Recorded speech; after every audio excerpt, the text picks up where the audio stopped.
Presidenti i Ukrainës Volodymyr Zelensky gjatë fjalës së tij në samitin e Komunitetit Politik Evropian në Tiranë ka akuzuar ashpër presidentin rus Vladimir Putin për sabotimin e negociatave të paqes midis dy vendeve. Ai u ndal veçanërisht në takim në Stamboll, i cili sipas tij dështoi për shkak të mungesës së vullnetit real nga pala ruse.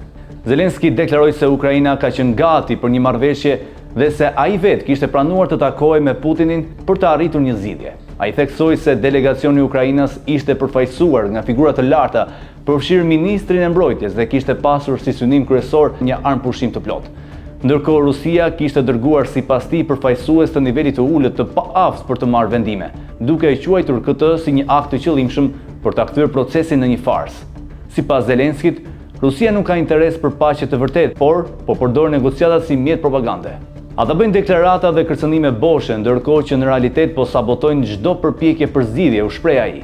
Presidenti i Ukrainës shtoi se Putin ka frikë nga diplomacia reale dhe po e shndron çdo mundësi paqe në teatr.